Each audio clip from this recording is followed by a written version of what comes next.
In any case, when I was 28, to make a long story short, some friends of mine gave me a copy of the Quran.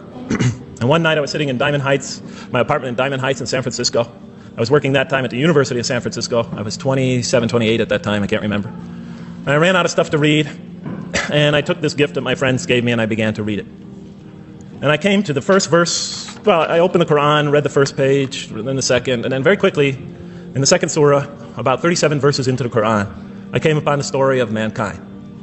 And I have to admit, I read through it very quickly. It was about 9-10 verses long, story of the first man and woman. And I recognized some of the details. It was similar to what I had learned when I was a child, but I noticed that there was something wrong. It was apparent to me that whoever authored this Quran, of course I wasn't a Muslim at the time, so I didn't have any idea who that was, whoever authored this Quran clearly did not understand the real meaning of the story, because they had obviously gotten the details confused. They didn't even understand the whole purpose of the story. And so I just read through it once, and then I read through it again, just to try to see what kind of point the author was making, and then I read through it a third time and a fourth, and then I realized this is something strange going on here. I'm going to read this much more carefully. I'm going to need to go through this story line by line, verse by verse, because it's obvious that the author is trying to bring out another point, and I wasn't quite sure what it was, but definitely he packs a lot of meaning into almost every word. And I thought the writer at least seems to have a great measure of brilliance. And so I'll try to sort of take you through what my experience was as quickly as I can. So I came to the 30th verse of the second surah, Surah Al-Baqarah, and it began like this. It said, "Behold, your Lord said to the angels, I am going to place a vicegerent on earth." The Arabic word is khalifa. It means a representative or an emissary of mine. "I am going to place a vicegerent on earth." And they said, the angels said, "Will you place therein one who will spread corruption and shed blood, while we celebrate your praises and glorify your holiness?" And God said, he said, "Truly I know, but you do not know." See, that's the verse that hooked me. That's the verse that caught my attention. That's the one that kept on making me read the story again and again and again. Because listen to the way it begins. "Behold, your Lord said to the angels, I am going to place a representative of mine on earth, a vicegerent of mine, an emissary, one who acts on my behalf." I thought, that's not the way it goes. You're not supposed to be placing man on earth in some positive role, some elective office. You place man on earth as a punishment for his sin. Clearly, I knew the author didn't quite get the point. But still, it was an amazing line. But then I come to the next line, and it says, "And the angels say, will you place therein one who will spread corruption and shed blood, while we celebrate your praises and glorify you?" I looked at it again. I couldn't believe the question. They said, "Will you place therein one who will spread corruption and shed blood, while we, the angels, celebrate your praises and glorify you?" I looked at that and I said, exactly. That would be my question.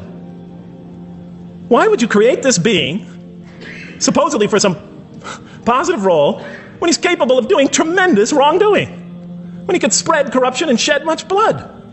Why would you create this violent and pernicious creature when you could create angels? As the angels clearly say, while we, the angels, celebrate your praises and glorify you. They're asking one of the most fundamental questions in the entire history of religion. Why create you, man, this utterly fallible creature, this creature who could rebel against God's will, who could do such tremendous wrongdoing, who could wreak havoc like no other creature on earth, when you can make them angels? And look where the question is being asked. It's being asked in heaven.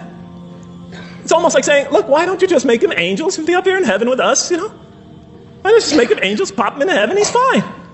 Why would you put him on earth, where he can feel distant from you, where he can work out his worst criminal tendencies, act them out, feeling somehow independent and apart from you and free to do whatever he wants, when you could just make them angels and put them into heaven and make them perfectly submissive to your will?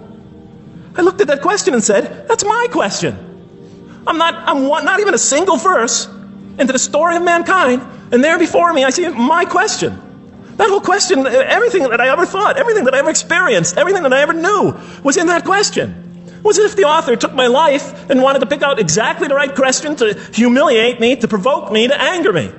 Why create man, this most destructive and violent creature, when you can make him angels? And then look at the answer. And he said, God said, "Truly I know what you do not know." In modern parlance we would say, I know exactly what I'm doing. I read that and said, what? You know what you do not know? You know exactly what you're doing? Well, please inform me. Tell me what you're doing. Because, I'm 28 years old and I haven't figured out it yet. And I have a lot of issues that I'm still dealing with that's connected to this question. You can't just get off that easy. You can't just tell me you know exactly what you're doing. Not after what I've been through. Not after you made me this way. And then I realized, of course, I was arguing with a God I didn't even believe in.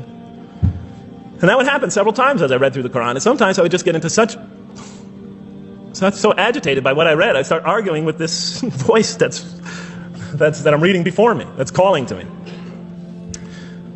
So we turn to the next verse. Well, it turns out that the Quran just doesn't dismiss the question. It starts to answer it a little bit. And in the next verse it says, and he taught Adam, God taught Adam, the names of all things. And then he placed them before the angels and said, tell me their names if you are right. So this verse is clearly referring to the previous one. But notice what it says. Now, from my own background, I remember Adam naming things, but it wasn't connected to any answer to any philosophical question. But here, notice what it says. And he taught Adam the names of all things. And I realized already, just from the first verse, you got to read these verses very carefully because it's packed with a lot of symbolism and meaning. And he taught Adam the names of all things. So here we see Adam is not only just a creature who knows how to name things, who's acquiring the gift of language, but he's also a learning creature. God is teaching him. Now right here, right in this verse, and it'll come even clearer in the subsequent verses, that the very first thing that the Quran is going to emphasize here is man's intellect. He is a learning creature. He is taught. And what is he taught? What is one of the great intellectual gifts he's given? In response to the angel's question, the gift of language. Because through language, mankind can not only learn, but he could learn things not only through his own experience, but he could learn things that other people have experienced of times and places that are hundreds, thousands of years and miles separated from him. And so that all our knowledge becomes cumulative. Every generation learning from the generation before it. I'm learning today from authors I read from other sides of the world that may have existed 2,000 years ago. And so we all contribute to our collective learning and knowledge. And so what I'll see later in the Quran, when the Quran will emphasize this again and again and again. Like in one verse it says, read in the name of your Lord who created. Created a man out of a tiny creature that clings. Read, it commands the reader. For your Lord is most bountiful. Why is he most bountiful? What great gift did he give you? For he taught man the use of the pen. And through it taught him what he otherwise could not know. And time again, the Quran will call upon man to use his intellectual faculties and swear by his intellectual faculties. And to use them correctly. Because they play a fundamental role in guiding him to truth. I never came upon a scripture that puts so much emphasis on the correct use of our intellectual faculties, on the harnessing of reason in helping us attain to faith. And he taught Adam the names of all things. And then he placed them before the angels and said, tell me their names if you are right. Okay, you have this this natural question about this creation of mankind. Here, this mankind is this human being, this human creature is a learning creature. He has many intellectual gifts. Here, I'm going to place these things before you. Tell me their names if you are right about man. And what did the angels say? In the next verse they say, glory to you. We have no knowledge except what you have taught us. In truth, it is you who are knowing, the wise. They say this task, this intellectual test that's put before them is beyond their grasp. Notice what they emphasize. We have no knowledge. This would take knowledge. This would take an intellect that they don't possess. In truth, it is you who are knowing, the wise. You got it. It's easy for you. You have the knowing, the wise. You have knowledge. You have wisdom. But this would take knowledge and wisdom that is beyond us. And so in the next verse we read, and he said, oh, Adam, tell them their names. And when he had told them their names, notice how it's just like it's nothing for him. For mankind, he has this phenomenal ability. And when he had told them their names, as if it's just a triviality for man, he names them. Oh, Adam, tell them their names. And when he had told them their names, God said, did I not tell you that I know what is unseen in the heavens and the earth? And I know what you reveal and conceal? And he's clearly going back to the angel's question. Yes, you have these natural concerns about the creation of mankind. Yes, he could do these evil things. But look at this tremendous intellect he has. This is something you have overlooked that you haven't considered.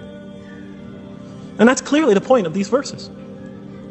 Even though I felt that the author didn't quite, it was as if I realized that he didn't misunderstand the story.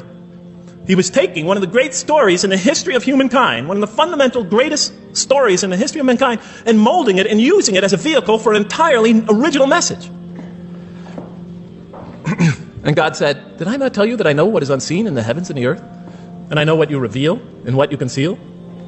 In other words, didn't I tell you I know exactly what I'm doing? And then in the next, and did I not tell you that I know what you reveal and conceal? I looked at that. What question what did they reveal and what did they conceal? What did their question reveal and conceal? I thought about it for a minute. Oh, it's obvious. What did their question reveal? You just go back and look at the question. It revealed the sinful and sinister propensities of man. I mean, it's obvious, right? Why are you all looking at me like that? You're starting to scare me. You're all looking very serious. Am I losing you? Wow. Okay. So they revealed